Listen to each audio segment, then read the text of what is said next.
to my channel. It's Peri Peri here, bringing you episode 3, which is about self-love and compassion. Before we get stuck into the bulk of this episode, I do want to remind you that I am not an expert in the topics that I choose to talk about, and the way that I choose to talk about these topics is heavily influenced by my own life experiences and the way that I choose to navigate through this world. So you may not agree with everything I have to say, but I hope you'll still be able to enjoy these episodes and take something away from them.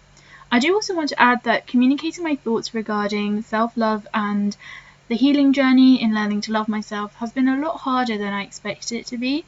So I'd like to ask you to be patient with me and know that I am trying my best.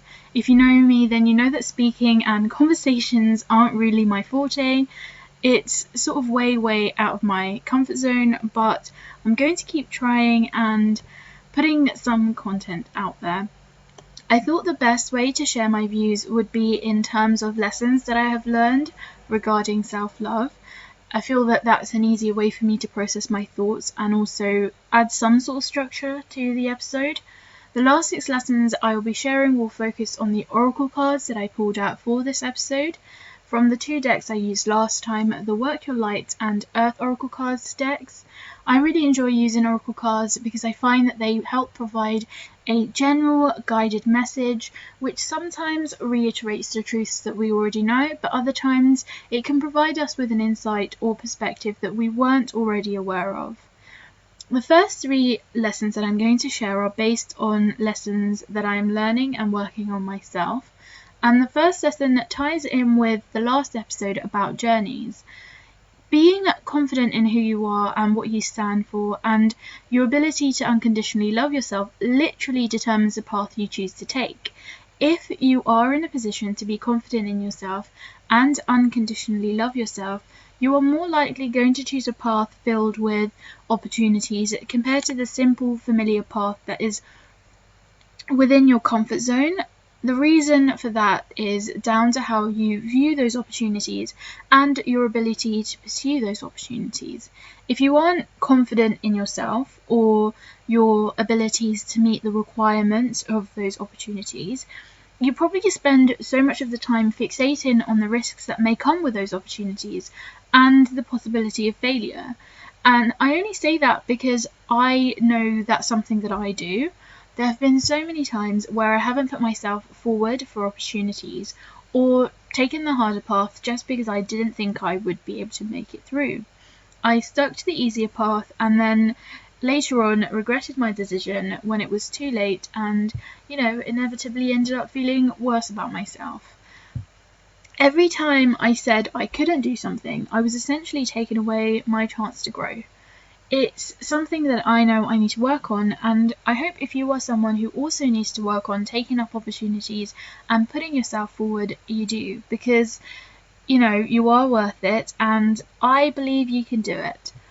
Sometimes it's easier to stick to what we're comfortable with so that we don't have to deal with failure or rejection, but if we learn to look at those moments as teaching moments, we can learn to be kinder and more patient with ourselves. We are bound to face challenges and be confronted with failure during our lifetime. Hiding away doesn't remove those obstacles, it just dims your light and removes you from contributing to society and fulfilling your potential, being able to follow your dreams and your passions. I am here with you and we can work on it together.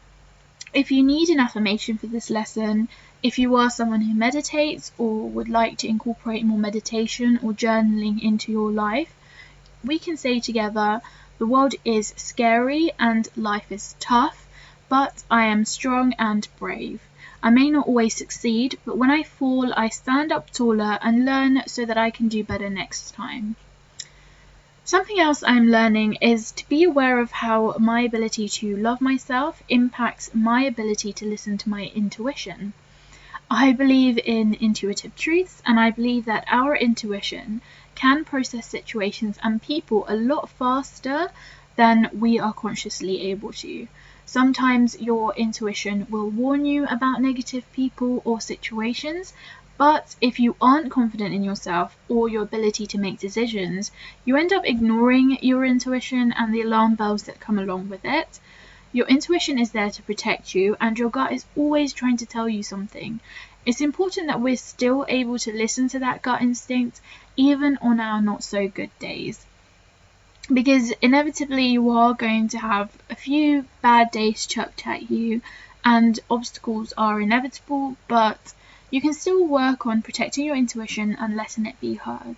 Something that also happens is that people around you can make you question your ability to make decisions, and they can gaslight you, especially when you're in an already vulnerable state. Something that ties in with that is, sometimes you may be gaslighting yourself without being aware. So by simply being aware and taking a break when you need to, you are listening to your intuition and protecting yourself.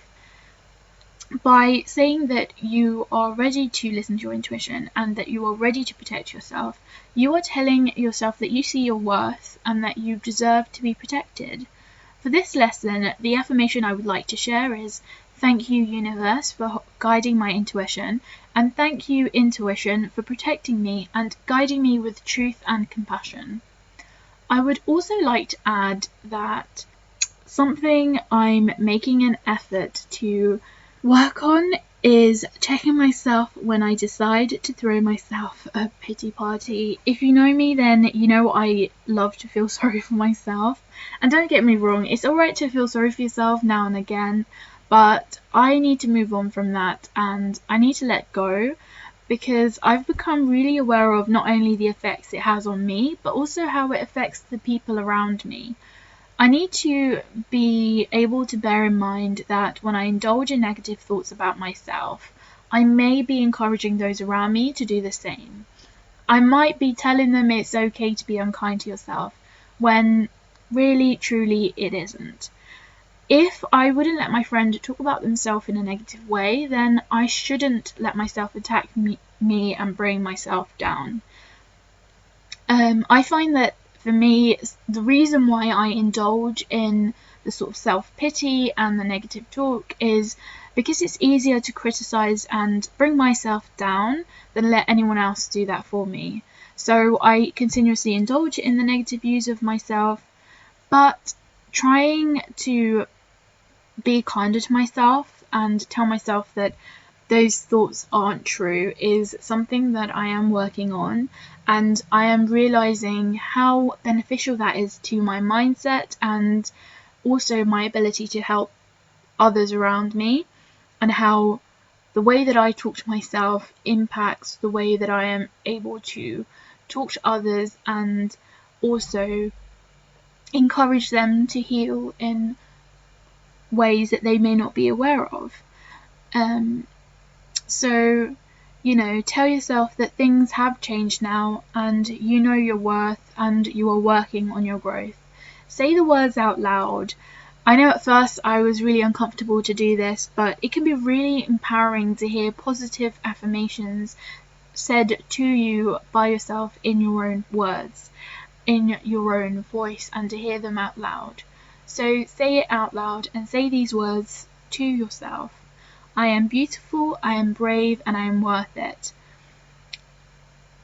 If you're not in a position to say those words to yourself, then know that I think you are beautiful, you are brave, and you are worth it. And, even having positive affirmations written on post-it notes around you, and, being able to occasionally glance at them and read them in your own head can also be really powerful, and it's a step in being able to say those words out loud to yourself as well. Now I want to move on to the first oracle card that I pulled out, which is the protection card. This card is about protecting your energy bubble and how you can actively work on keeping that energy clear. Something to keep in mind is that when we are in a negative space, we attract negative people, and those negative people can sometimes convince us that we are the bad person and that we're treated badly because we deserve to be treated badly. But hear me when I say this, no one deserves to be treated badly, and take the time to look around you, look at who is holding you back and who is helping you rise. If your energy is contaminated by toxic energy, you will find that your view and intuition isn't as clear and everything can seem a bit foggy or misty. So take a moment or two every day to check in with yourself. How are you feeling? What are your energy levels like? What can you do to help yourself? And something to be aware of is if you are surrounded by energy vampires, these are people who drain your energy, and even after a couple of moments spending time with them, you feel absolutely exhausted and you probably feel a lot worse about yourself. And it's not to say that there's anything wrong with them or anything wrong with you, it's just that some energies don't suit each other, some energies don't help each other. And if you want to help that other person and you want to help yourself as well, you've got to be aware of how you're impacting other people's energies and how their energy is impacting you. Otherwise, you're both keeping each other down. So think about how you can protect your energy bubble to not only protect yourself, but also protect those around you and also help them rise in your journey to rising.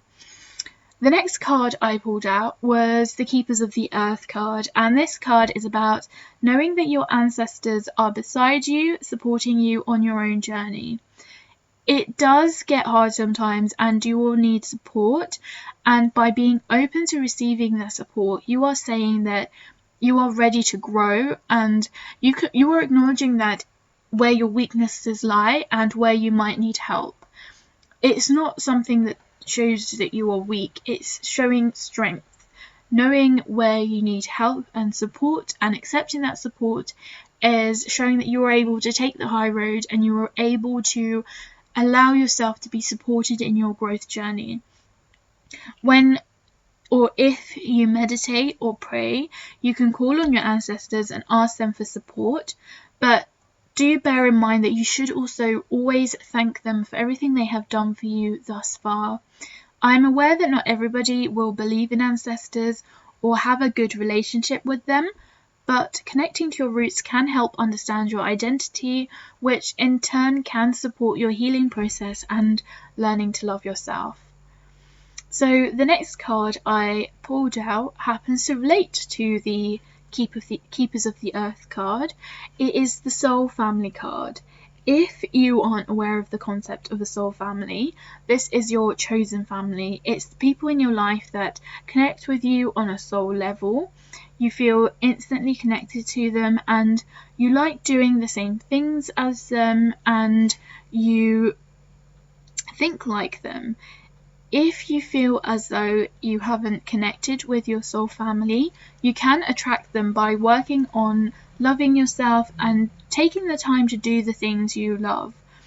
Essentially, these are people who are working on the same soul mission as you, so your paths will inevitably cross at some point, but that's only possible if you are doing the things that you truly love and taking the time to shine your light.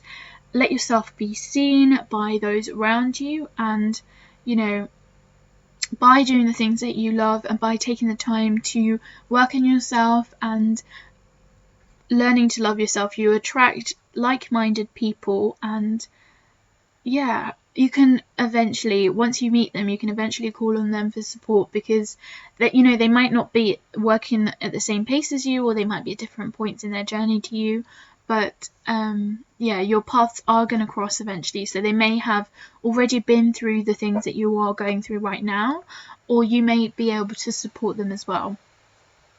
The next card is from the Earth Oracles deck, and it's about unity.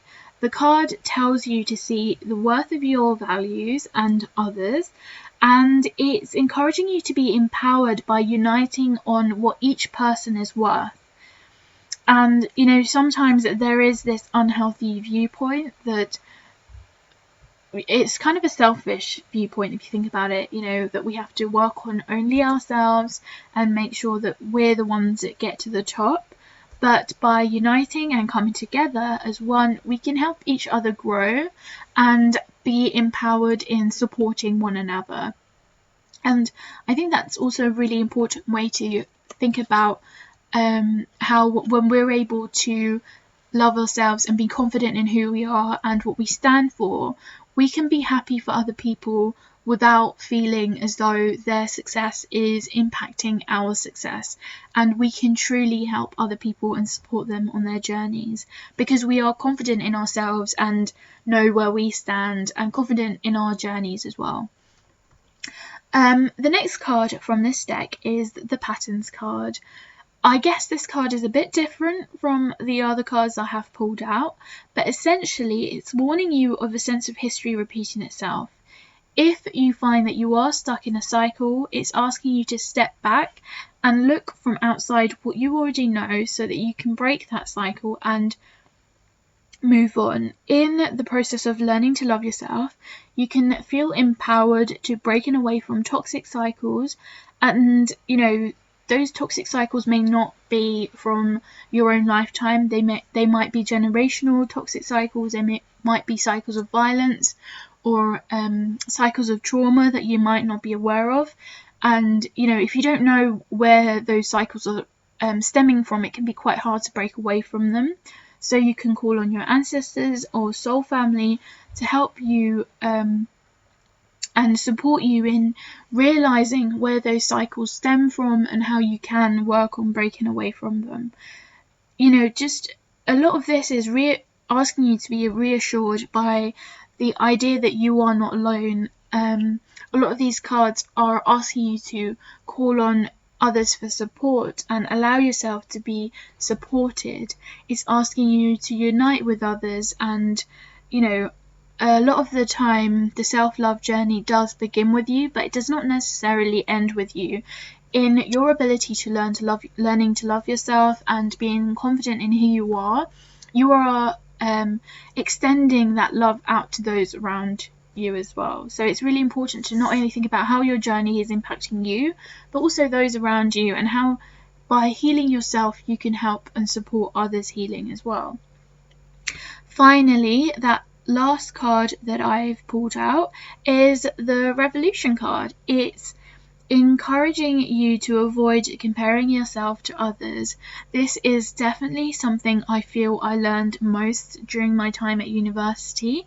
I realized that a lot of my early environment and the culture that I grew up in encouraged me to compare myself to others, but by realizing that that wasn't the only way to live, I was able to focus on myself and what felt right for me.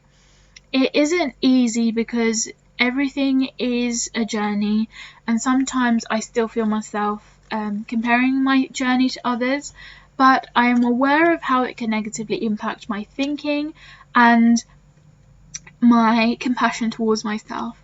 Remember that there is no right way or set pace to your journey. Work on yourself and be happy for other people's success. Like I mentioned earlier, someone else's success does not mean your failure.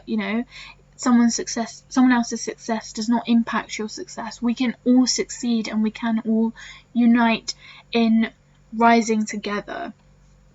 So yeah, that's all I really wanted to share with you all in this episode today.